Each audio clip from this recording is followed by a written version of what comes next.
All right. Well, good day, good afternoon, good morning, whatever time of day it might be for you. It's John Summers, the motoring historian, with Mark Gammy. Mark, go ahead and introduce yourself. Last time I forgot to ask you to introduce yourself. Oh, okay. Yeah, I suppose I work in sales for my sins, which must have been manifold. No, I Um, just meant say hello. hello. It's funny though you say you work in sales because in the little blurb that I wrote, that was actually one of the things that I mentioned that you and I had in common, and which I feel like it defines our approach to motoring, the abuse of company cars in our twenties. Repping the repping. Yeah, Yeah. exactly. So look, um, we did Goodwood, didn't we? I had a lot of things on my list here. We did Goodwood, didn't we? That seems like a long time ago. It does. Um, I mean, Cracking day out you're a member at Goodwood. You go often. there. Mm. Tell me what you remember specifically about that particular festival of speed that we went to. Well, I mean, I think the emotional highlight has got to be Wayne Rainey going up the hill, hasn't it? I mean, it's difficult to argue with that. I took a screen cap of him on the following day when I was watching a bit of the live stream, but seeing him go up there, seeing the guys from Yamaha and so forth over there helping him out and stuff. That was awesome. What about you? What was your highlights? I felt it was great that we went on the Thursday because, and we literally stumbled into the grandstand and sat there being like, oh, it's nice to have a rest. It was raining a little bit, wasn't it? And then we were like, oh, there's some motorcycle people down there. And then you were like, oh, is that Kevin Schwantz? And then you were like, oh, is that dude in the wheelchair, Rainey? And it just sort of happened organically, didn't it? So that was a really a special Mm. thing. Of course, I guess you probably saw the film of it. How Rainey wheelied the bike other days. So on our day, Oh yeah, he didn't do that, did he? But yeah, but a lot of and the he sort of built film up on to that. Yeah, yeah. YouTube, it says first time riding in however many years it was. We actually saw it. We actually saw him chatting with Schwantz and Roberts in the moments before. But yeah, 50 years of M car, that was good. Lots of stuff there, some cracking 2002s and stuff. So yeah, Yeah, the sculpture was awesome, and I had the little die cast of the 3 liter CSL, and I could take a photo of it by the real 3 liter CSL. So that was cool. Um, I mean, you asked me about what I thought the highlights were. So I enjoy most the bits where you can walk in the paddock and get really close. I enjoy the I enjoy doing that at the end of the day or early in the morning, i.e., when there's not a lot of people around, and when maybe a lot of the cars aren't even there. So when there's that sports racing Ferrari there, you can take 10 minutes, being like, "God damn, the lines on this car are perfect," and then sit there looking at where it's redlined, thinking, "Hmm, this is a sports bike like piece of kit in terms of how it would be to use." um mm. and I just I always think with them, I always find myself, I look for details, right? That a lot of those sports racing Ferraris that we used for long races like Le Mans and the Carrera Panamericana or even the Mille Miglia, they might have like 40 or 50 gallon gas tanks that were out behind the rear axle. So imagine you start the race with a full tank of gas, so the car handles one way. As the tank empties, the car handles a different way. Then you get a full tank of gas. But now the car's knackered because you've done like from Brescia to Rome at racing speeds. Now the shock absorbers are knackered. Maybe the wheels a bit out of alignment. Now you've got a whole different car. But hey, it's got four tires that are like sports bike tires and about 400 horsepower. So, nothing to worry about there. So, yeah. And That'll be fine. this is right there is why I think, sports racing Ferraris deserve their place as the most valuable cars. And every time I go to an event like Goodwood, I love looking at that. I also love that there were Taz Suzuki's there. I love particularly that it was the same year of Taz Suzuki, 2005, as I have two examples of the little vents that year of the 05, 06 GSXRs have. The little vents makes them very distinctive. So it was cool to see, my bike's kind of a contemporary bike, even although it's 15 years old now, 17 years old. Yeah, cool to see that at Goodwood, and cool that whilst we were standing there, like stood 20 feet away from us, just chatted away, looking at, the modified Yam that old Rainey had ridden up the hill, was Steve Parrish. And neither of us noticed, or I didn't notice at least, we were busy enjoying the bikes as well. So that was... Well, I took a photo of him, actually. I noticed him later. He was chatting to someone leaning on Guy Martin's Taiko Suzuki that he'd won. I can't remember. It wasn't. He isn't one of the Isle of Man, but it was. I'm not. It might have been the Northwest 500, but it was one of those Northern Ireland road races that he'd done on it, and just elbow patches and being an enthusiast. And I think I said to you the other day, I don't know whether it's come from the Duke of Richmond or not, but when they interview them, you get like one or two questions and that's it. I think the ethos very much seems to be everyone here is an enthusiast, so let everyone be an enthusiast. Don't bother anyone too much, even in the interviews. And so you get everyone being car people, which is nice to be for a bit. So what's his name? Mr. Le Mans was taking photos of the Auto Union, wasn't he? When he took photos of it. Oh yeah. My moment of Instagram fame. Well, I won't say fame, but Instagram cheap thrill when Tom Kristensen likes my image of Tom Kristensen photographing the interior of the Auto Union D-type hill climb special that he was driving that weekend. And say what you like about him. I mean, I happen to like him, but not that there's any reason why he shouldn't. But I love the guy, but to see him having that enthusiasm was super cool. Yeah, it's a cracking day out, and I would highly recommend it. And then, of course, we stumbled across Nigel giving his lecture. Birmingham's finest. Yeah, and I mean, for just to rehash it, right, in my mind, the rain was thin, and I had a beer in my hand, and we were like, somehow I was on. It was like it was like that moment in a concentration camp movie where the fence was between us, and you could go in, but I couldn't. There was that kind of moment going on, wasn't there? But but you got me beer, so it was all right. And then there was Nigel Mansell, like 50 feet away, talking like as if he was doing his best David Hobbs, like after dinner entertainer.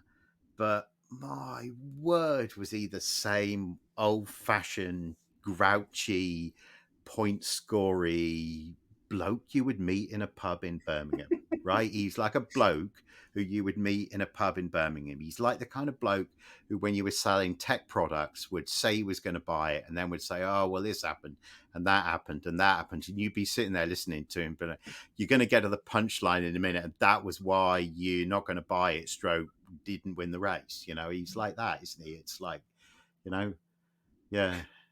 I mean, to be fair to him, I mean, you could cut him some slack knocking Piquet, given some of the things Piquet said to him. It was. I thought it was, but still. Yeah, I mean, yeah, I mean, Piquet's in the news, isn't he, with this being banned from the pit lane for this slur that he allegedly used or didn't use, or translates in one way or in another way, and but it's classic Piquet to be in hot water over that. And with Piquet, you've got to feel that he kind of knows what he's doing. I think nobody raced like Nigel Mansell, right? Maybe guys in the 50s like Sterling Moss, but nobody came through and like charged, as Murray Walker used to say, like Nigel Mansell did. And that's why the Italians called him the Lion, right? That he did have this lion heart in terms of racing. But I mean, you and I used to say at the time during his career, like often he had to do that because he'd made some mistake and hadn't qualified the car properly. And if you, you know, I always came from in with the perspective of a Senna fan, and his up and downiness and the requirement to dig deep in the race, you were just like, dude, like if you just like set the car up properly and qualified well, you could have just driven off at the front and there wouldn't have needed to be any of the histrionics. But you know, yeah. Yeah, so anyway, it was fun seeing him It speak. was fun. I mean, it was fun. It's. I mean, because I used to support a late. I was starting to think, why didn't I support Nigel? And I sort of did, but I was an Alacy fan in that time. But that was Yeah, no, why it's Mansell Mania didn't grip you and me. I was reminded of that. Stood there because he was just too, like he was too much, you know. Yeah, of Britain can't do for me, you know, and you know, yeah, yeah, yeah. It was, yeah. yeah, you know, yeah. It was quite something to see. The steering wheel got smaller, which meant that you needed to have some upper body strength, which I had, but Piquet couldn't do it. Patrese, my teammate, Patrese, sorry, I do But apologise. later on, he said Patrese couldn't do it. Patrese just to put that. Yeah, yeah. Patrese, who Yeah. I always remember some journalist in a piece about him saying, like, you know, it was always hard to reconcile the hobby of having model trains with the 7-minute Nürburgring time. And you know, this is always the thing about the Patrese character. You know, the other thing that's interesting about Patrese is, of course, that lap he does of Jerez, which is somewhere knocking around on YouTube, where it's like the launch of a new car, and he goes out with his wife, and she's just had dinner, and as they leave the pit lane, she's like, "You don't know this circuit, do you?" And he goes, "I know it very well." And that really tells. And he's got like some 200 horsepower front wheel drive car that he's going to do the lap in. And that depicts a different kind of side. There's Italian machismo there, which when, you know, 10 years ago when I used to use it in class to provoke discussion, we were in a different place from where we are now. I think now people would say that's abusive behavior. And, you know, so I don't know, but yes, but yeah, Patrese a nice guy. So you know, we do have a little agenda here, don't we? A talking point here. So just to structure what we're doing. So, if there could have been only one, what would you have taken from the show? What car will I take away? Yeah, if there could have been only one. I don't know. You can't sell it either. You can't sell it. You can't be like, I take that thing and sell it. You can't be like that. What would you? No. Well, in which case it's tricky, isn't it? Because one implies that I would want to, have something I would use every day. In which case, I really struggle to look past like the Carrera GT. I love that. I wouldn't have that, and just drive it all the time. But I mean, some of the 330 Ferraris were just. I mean, they're just pornographically beautiful. There's all sorts of stuff there. I mean, there's just so much. It's really tricky. I mean, did you have a particular standout?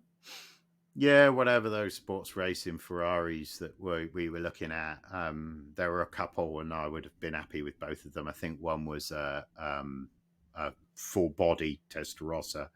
There was another one like 500 TRC or something. I could look on my phone, but I'm not that well prepared. That was that brown Singer 911 as well. That was just had a stance to die for. Yeah, aren't they? I feel Singers are a little bit like Harleys. When I first moved to California, it was kind of still cool to have a Harley, but somewhere in the last 17 years, it's gone from being cool to being kind of like, really, like chest wig, really, and that's fine. Culture can shift and change, but I feel yeah. Yeah. Yeah, I know where you're coming from. I mean, but that's the thing. They're still cool. Those are those Alphaholics Julia thing that I showed you a while back that I saw on I think the Evo channel. it's just an astonishing piece of work. It's similar sort of repro, but it's, you know, you're paying a huge amount of money for those things, so they're not sort of real world for mere mortals.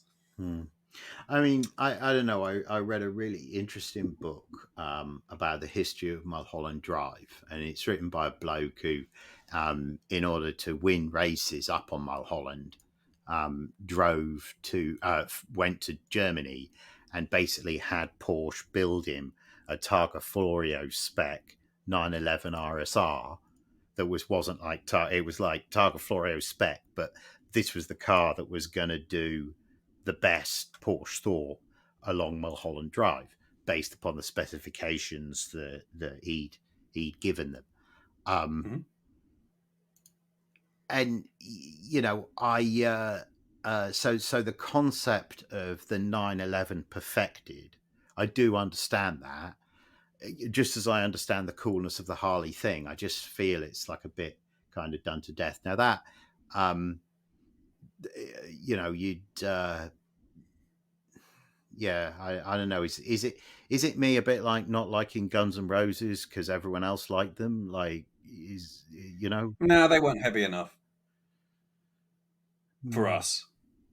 I know. I mean, there's some cracking tracks.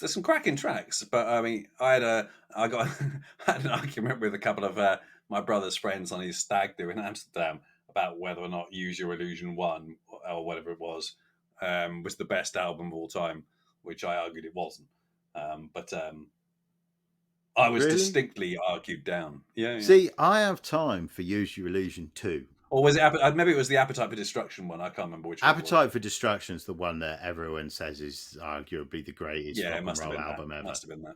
With like Welcome to the Jungle and Rocket Queen and, you know, Sweet Child of Mine and, you know. The Use Your Illusion 1 was the one that was all orange. Use Your Illusion 2 is the blue one that has the Kenneth. The blue one was better. Kenneth, the Kenneth Williams. You Could Be My Eye. Remember it? It sounded like I quite like that. It was old Kenneth Williams doing the soundtrack there, wasn't it? Or at least it did to You and I for a moment there. Yeah, it's given the stuff Metallica were putting out at the time, there was better stuff to be had. But that is personal choice. Yeah, there's nothing wrong with the albums. Nothing wrong with the albums at all. So we've dithered around it up to now. I even put you off when you were talking about it after you went and picked it up. But this M2, how is it?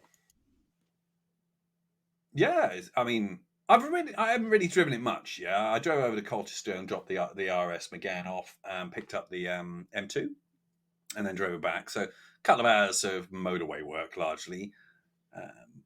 And other than that, just sort of pottering about. So I've done a couple of little sort of blats on the odd B roads and stuff, but the true test starts Friday. So we're driving down to just north of Reims or Reims if you're French, and then staying overnight there, and then we're driving down to Avignon after that. So I've got to tootle across the Côte d'Azur and then through the Pyrenees and then back up the middle of France. So I'll get a proper feel for it then.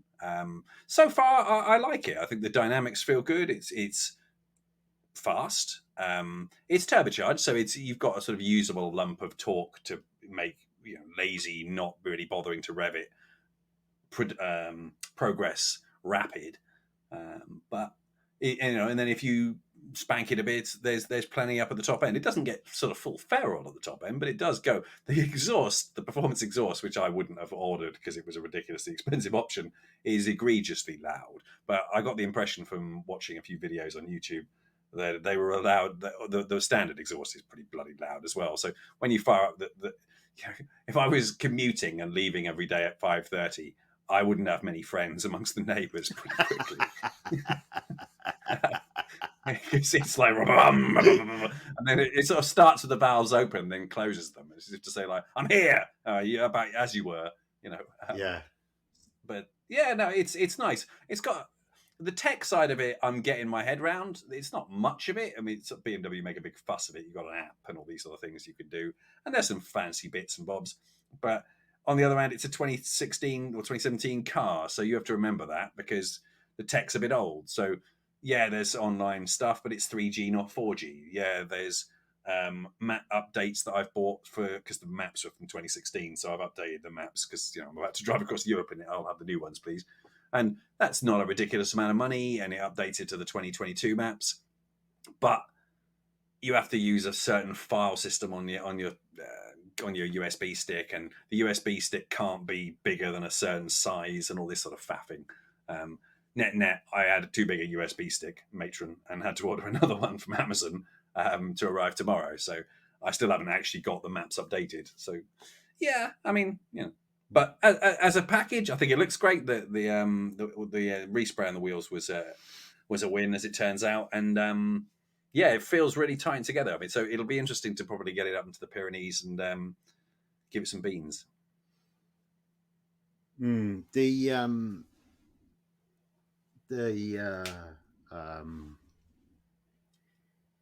wheels, the gold wheels, total winner. Please, you did that. Well, I mean, that also, I managed to scuff them like an absolute bell end, but nonetheless, not paying attention and not used to the fact that the steering is much more tight and direct, even though it's an electronic rack, than in the Megane. So, like, smack the curb gently, but still annoyed the hell out of me. But it also proved to me, because I spoke to a chap just to get a quote for how much he would charge to come around and redo the wheel. And he pointed out to me that that's not frozen gold, which is what I ordered. And what they said to me is, and I was trying to work out why it wasn't, because frozen gold he described to me as sort of more 9-carat gold. And if you look on the pictures of the competition and stuff, that's what it looks like. So what they've done is they've just done a couple of coats of frozen gold straight over the top of the black and thought that'll be fine. So they've done a sort of quick and dirty respray. They've refurbed them and they haven't bothered to repaint them properly, which is why it's a much darker gold. But I mean, the net is I like it, so but it'll just be a problem to get the touch-ups done. Yeah, I mean, I'm not surprised they didn't refurb the wheels, to a kind of a high standard. I follow this YouTube guy, Chop's Garage, and I see now Chop's Garage. He's in Devon, isn't he? So I should say Chop's Garage. He makes decisions about whether to refurb wheels based upon how much the car's worth. And, I see how much work it goes into turning an alloy wheel into, something that was as it was when it left the showroom. I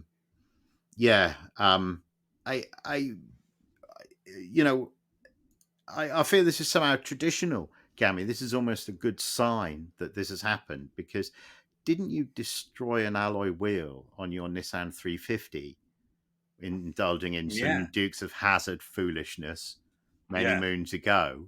And wasn't estimating my talent as usual? Yeah. Well, you never framed it like that years ago, but I realised now, thinking about it, that short wheelbase makes that car quite tricksy on greasy, cambered British roads. I just wasn't used to the car well enough, and was just doing a sort of small power slide around the corner. But I didn't know the car well enough, and was just rotated it too far around.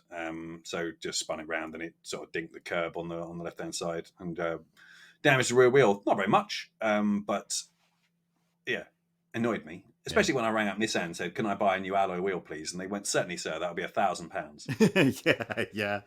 That was a long time ago now, like 2008 or something. Well, I've still got 3 spare Rays alloys in the garage, because I bought a set of 4 on eBay for £450. And the one that was got the dink in it is on my mate's wall as a hose holder in his garage. Nice. All's well that ends well. So, which wheel was it on the M2? Front left. It's not that too bad. It's just like mildly annoying to my pride, if nothing else. Yeah, it's a bit like the missing chin spoiler on your Megane. It's kind of, as you said, it looks kind of rakish. I tend to agree. Yeah, that one I wasn't too bad by that. I'm not quite sure where that happened. I think that happened in the Alps. Battle scars. That one's all right. So, whilst I was in England, I saw old John.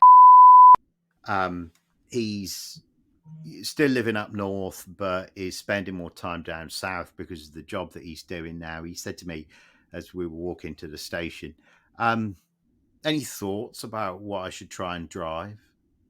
So he has at the moment for the family like a Macan Turbo S, or it's not badged Turbo S, but apparently that's what it is.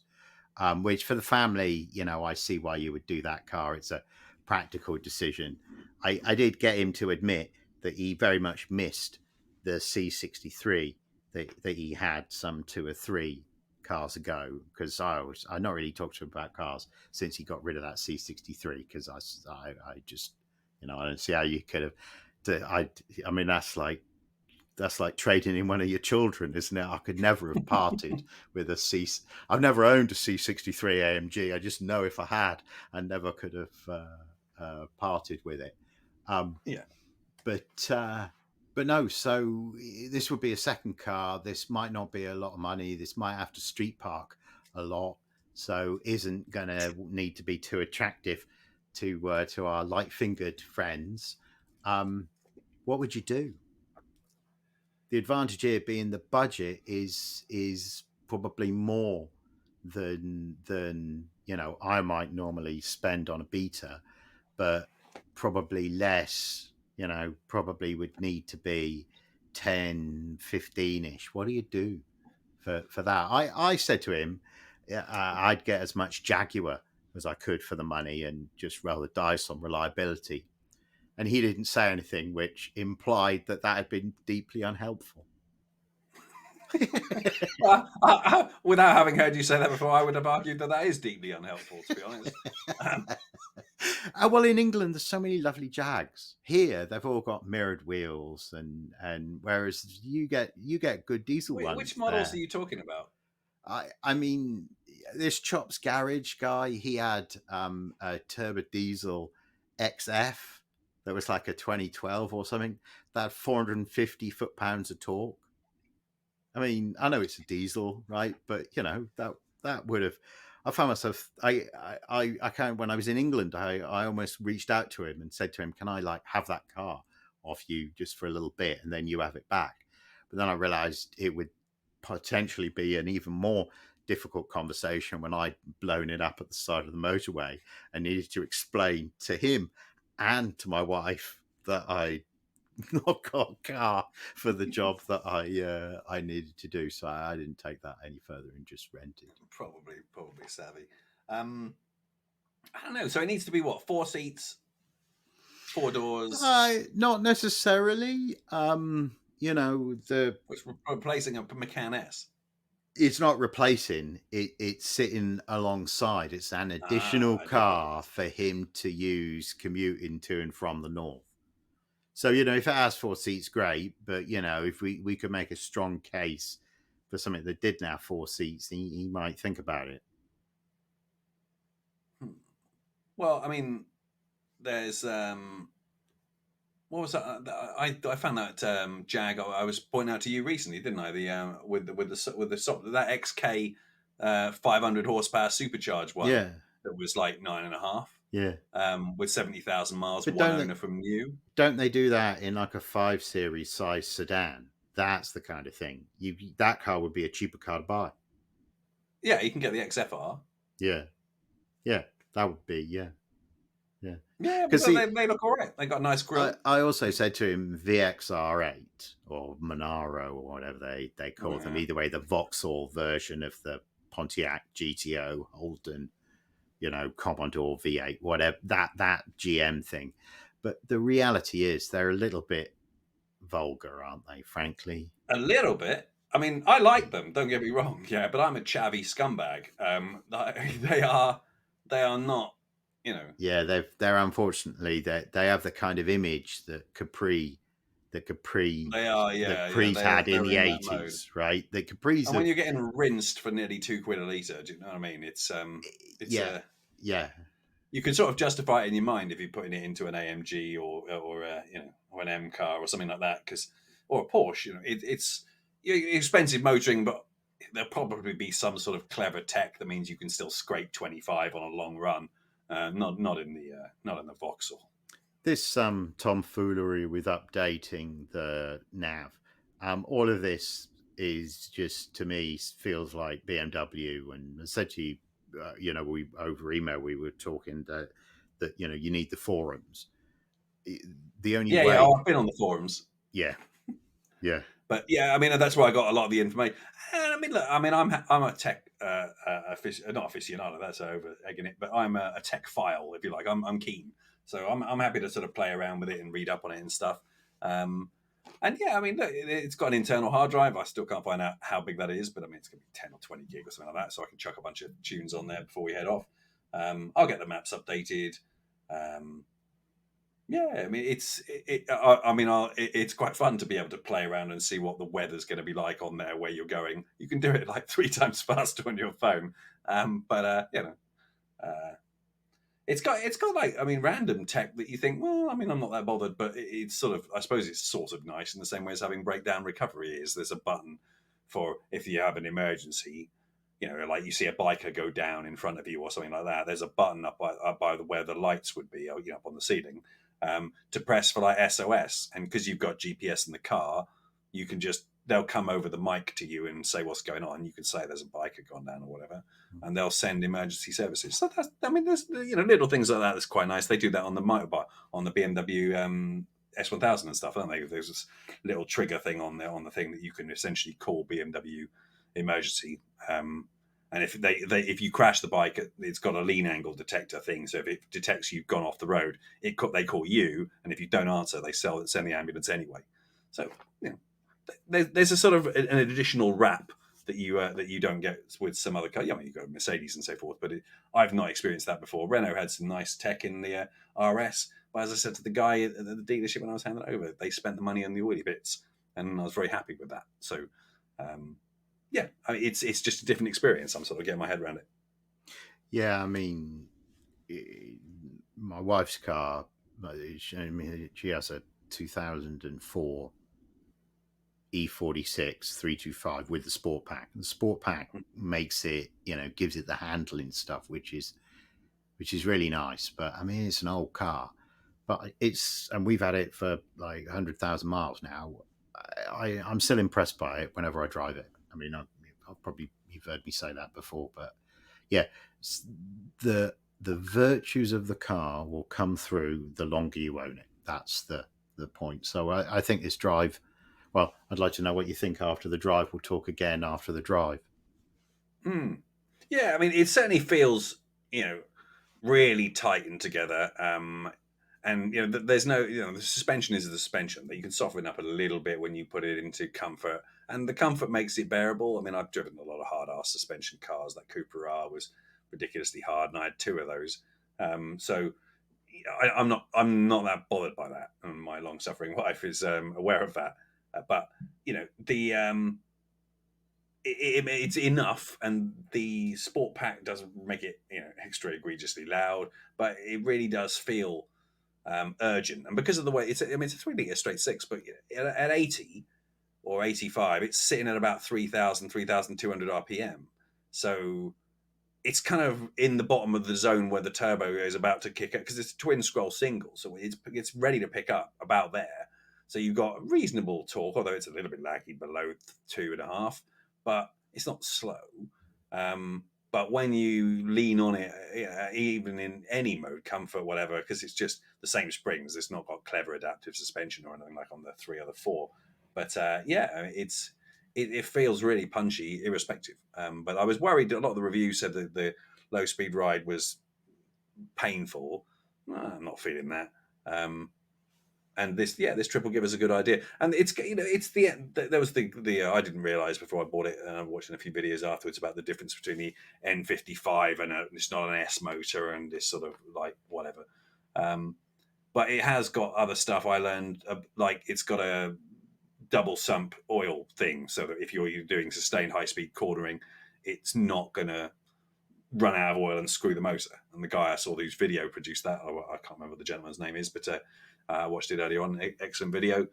Said that his buddy had just wrecked a 240 M Sport or 235 M Sport doing the same track work, but it didn't have that modification. So I think it is a genuine M car, and we'll see. Yeah, so far so good. Yeah. Well, let's wait and see with that. Like when see how you feel about it after the trip. But I think it feels like a keeper. So I've been karting with the boy. Oh yeah. How did that go? Oh, dude, well, firstly, right, it's better to be having the conversation. Do you remember what Stoner was like? Where every race he was like win or crash, and you were like, Yeah. well, he's obviously fast, but Jesus wept, right? It's great that I'm not having those conversations with Ollie. It's great that the conversations with him are, this is where you can make time. So we had like the track map out, and to his credit, he has consistently found time in each session, to the extent that he won his first race when we went earlier this week. Um, so the lap record for the juniors is 32 seconds, and his fastest lap is a 36, which, as I say, was good enough to win one race, but put him ahead on the track, but second in the race, because the race is determined based purely upon who does the fastest lap, and this other lad did a 35-second lap, although he was hopeless in the rest of the race. Ollie's got really good smooth lines, and has really begun to enjoy it. He most comes alive because he wanted me. He was very enthusiastic for me to do it, and dude, I'm such a child with it. I mean, when I sat in the car again, I'm fully, like, absolutely fully psyched. And after about 3 laps, I realized that I'm like absolutely fully adrenalized. Like, I'm taking adrenalized huge breaths, like, gas breaths. I've been gripping the steering wheel so tightly that my arms and shoulders are absolutely done. Yeah, so I did 2 races the first time, and was faster than the other guys, and I was most excited that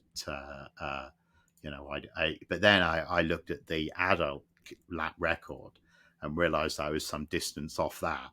So then began to really think about lines and what I could do.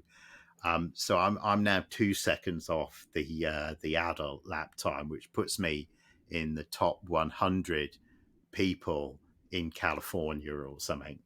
I mean, yeah. Nice So, cheapie. dude, it is nice when the guys at the place who run it are showing you a bit of respect. So that was good. I was also pleased that when I had to pass people who thought they were fast, I was able to just follow them for a little bit and figure their lines, and then just drive past them where they were slow. So it was like I wasn't like having to like Dale Earnhardt them. I could just put them. Typical to meet him again in the pits after you've dealt. Well, these kids have no shame. I mean, Yeah. I watched one lad go for a total like Senna at Suzuka on Prost gap that wasn't there on his sister, on his like 6-year-old sister, and put her like hard into the wall. So Take that, biatch. I know, it's like.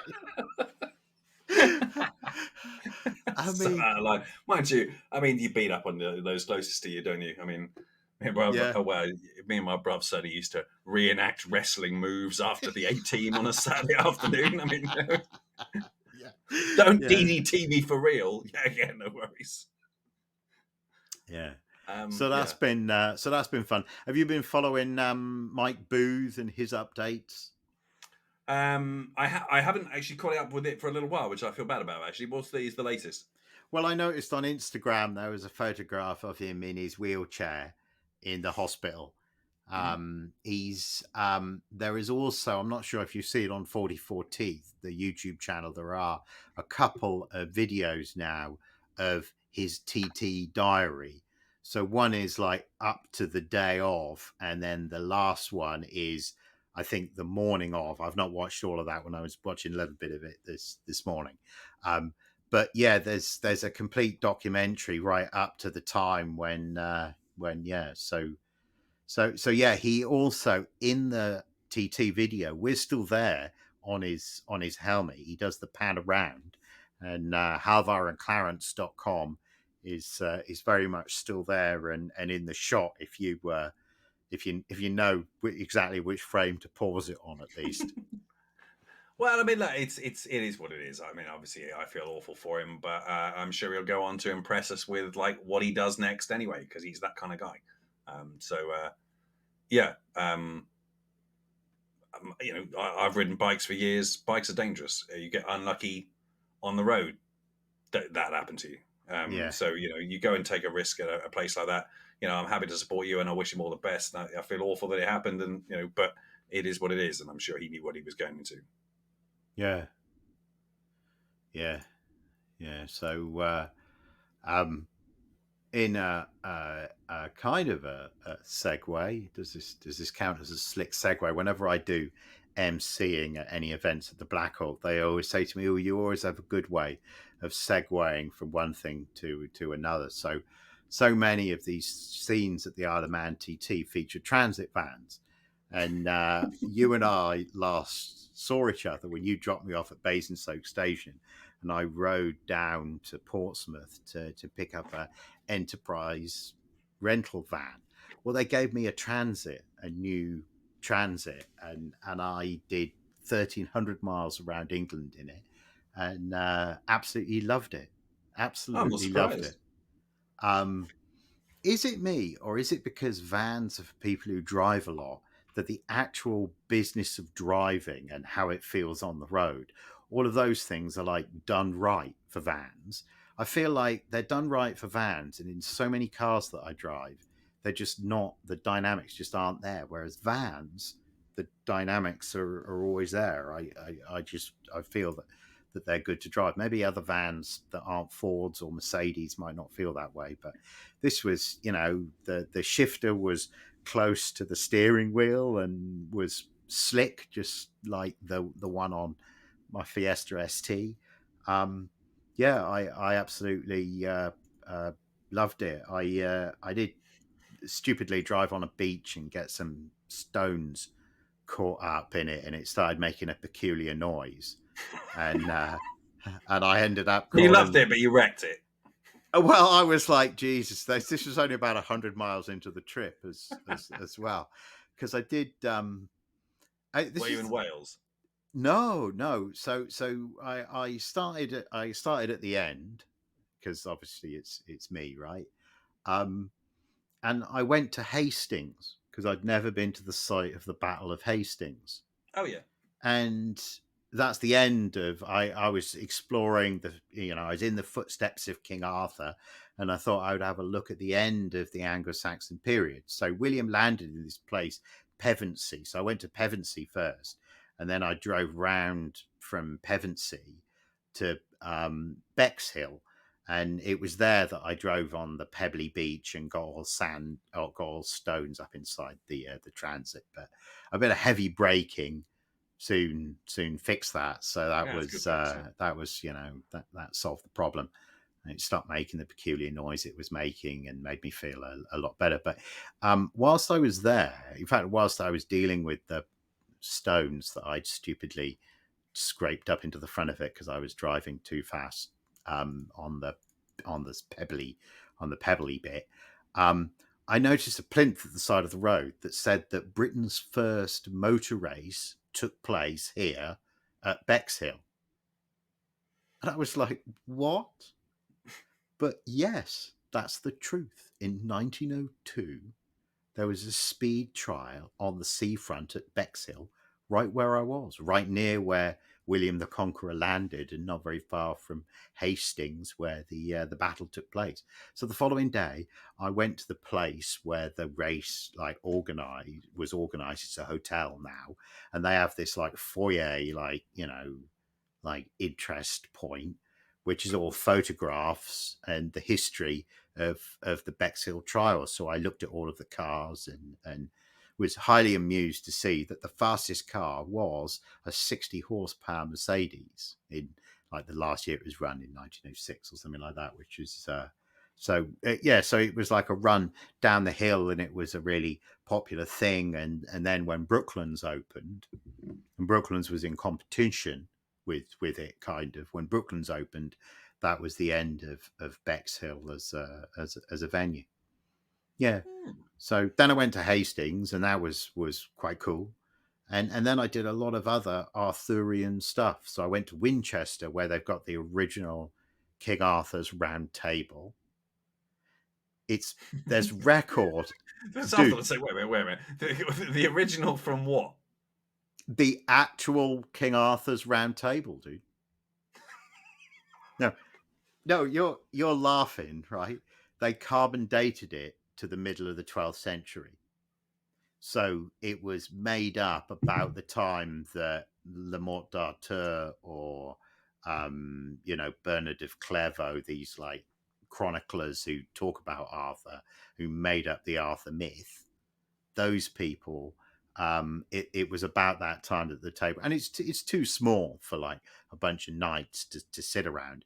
But at the same time, there's record of it being on the wall of this church in or court of law in Winchester. There's records of it being on the wall there in the 1300s. Some like traveller guy whose record that we have talks about it hanging on the wall even then. It was painted by Henry VIII when he had a couple of his children married off at Winchester. So I left Winchester having learned lots of interesting history, but nothing to do with Arthur.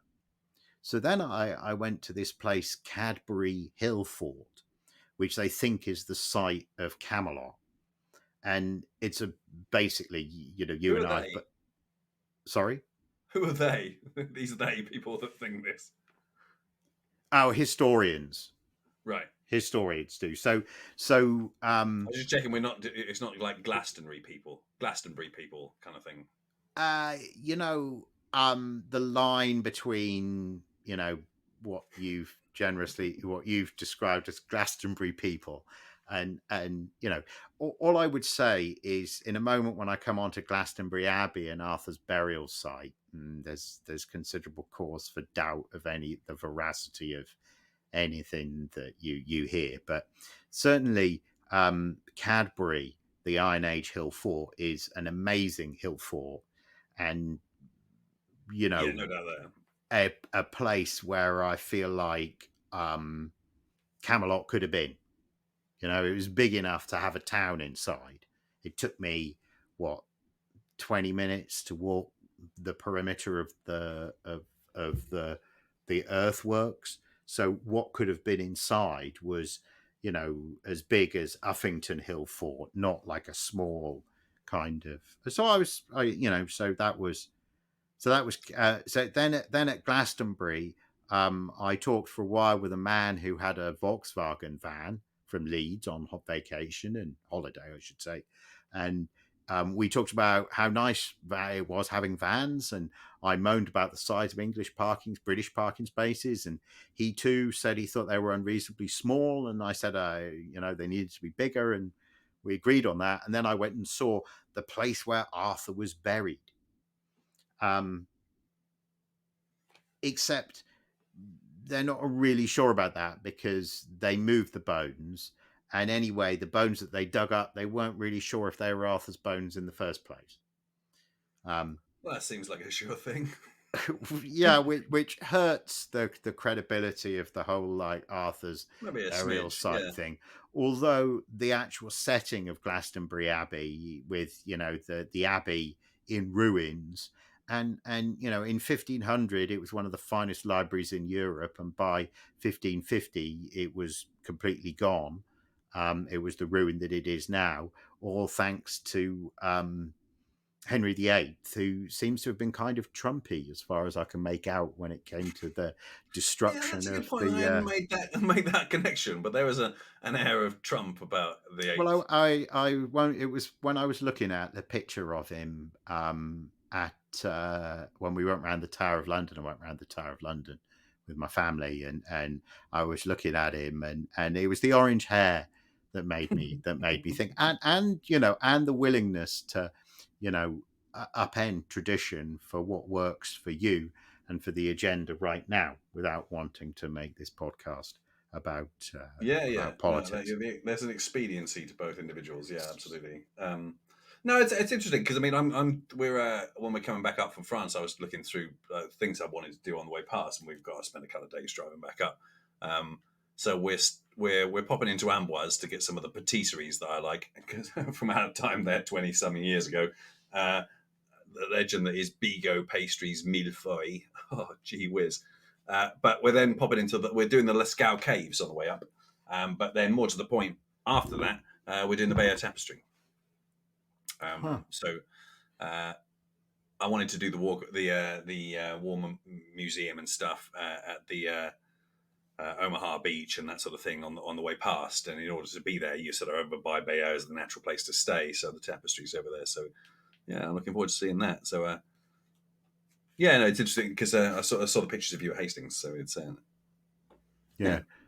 Yeah, well, I did went down to Tintagel as well, and that drive along deliberately drove along the north coast of Cornwall, and that was probably the most enjoyable part of the trip from a motoring perspective. I should say I told the GPS to keep me off main roads, so I stayed on A and B roads, and what I found was that quaint England of country pubs and narrow country lanes.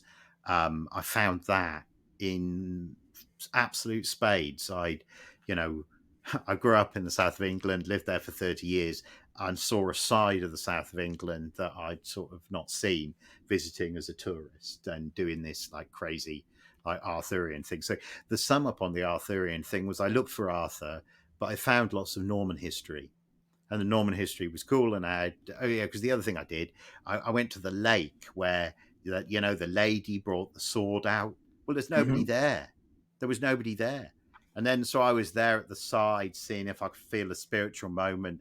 And then these farmers on ATVs drove cattle along, and the cattle like ran over the top of me. Because I had like nowhere to go because the lake was on one side and the fence was on the other side, and the farmers just like looked at me as much as to say, "F you, townie," frankly. So the spirit. So there was a little bit of and there was me being all like, oh, because I saved the last of the comestibles that you left for me for there, and I was there, and the water was shimmering, and I was the only person there, and then it was, hey boy, come here, and then it was like revving engines, and then the cows were on top of me, and it was all a bit of a nightmare, frankly. Yeah, that'd be a bit hectic. Yeah. So we're into the home straight of our time now, Mark, and I wanted to talk about a couple more things with you before our close of play here. I've been very much enjoying Diecast racing, and specifically this YouTube channel 3D Botmaker, and this is where he does exquisite dioramas, often by sponsors of the channel, and it's Hot Wheels that then race downhill courses, and you would really be surprised at just how good the racing is. I would go so far as to say I've not been watching MotoGP recently, but I would much rather spend half an hour watching some 3D Botmaker diecast racing than I would any real motorsport now. Well, I will give you that I have watched a couple of them. They are pretty good. I think you would be advised, if you were going to watch any current motorsport, I would watch World Superbikes. World Superbikes is an epic three-way tussle between Top Rack, Jonathan Ray, and oh dear, I can't remember the gentleman's name. It'll come back to me in a second. But yeah, the gentleman on the Ducati, it's just cool. There's some really good races at the moment. So you say World Superbike's the one if I was going to return to watch. I like motorcycle racing because it's short. The whole Formula One thing, where it's the whole weekend and it's qualifying and all of that, I'm just like, whatever. But WSB, you get a race on the Saturday, full-length race, and a race on the Sunday, full-length race. And they do some other, like, hyperpole qualifying and things like that. I'm not caught, so I'm a bit out of date with the rules and regs, to be frank. But it's exciting stuff. Yeah. Well, I should pay tribute to Alain de Cadenet before we sign off today. I meant to say to you that I did that event with him, that front of camera TV show, and where we drove that 50s Ferrari. It was 13 years ago now, and after that day, the bloke never acknowledged me ever again. I sat with him in a car for all of that time, and ever since that day, he never spoke to me again. And I don't want to.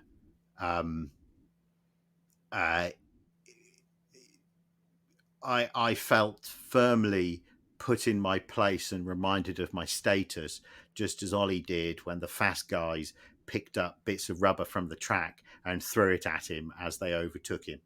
Right, that was how he made me feel. But I do have two stories about him that when towards the end of the time, the car pulled to one side, had these terrible brakes, but it could still drift, right? It was a 50s Ferrari and it was balanced, and we were on Highway 33, and he had the thing full on Japanese, initial D spec, drifting through these long curves, and he sang opera and sang it was, that was how the experience was for him. And I always thought that was a magical thing, and something I was very lucky to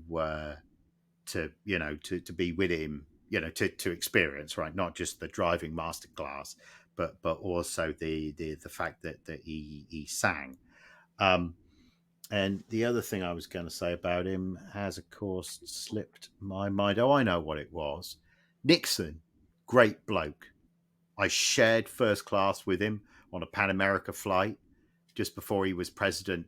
Absolutely great guy. Could see nothing wrong with him.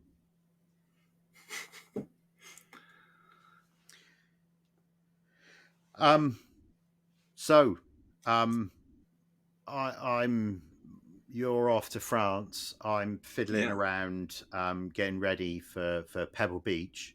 I'm still in the chairman's suite. Apparently, I've got my annual haircut lined up. I'm not sure if my razor's going to be up to taking my beard off, but I'm all lined up. You're de-stubbling, are you? My word! I'm all lined up for Pebble Beach this year. Pebble gets more attention than your wife. Oh, you know what? Yeah, you're absolutely right. It does. That's now you've framed it that way, I feel guilty.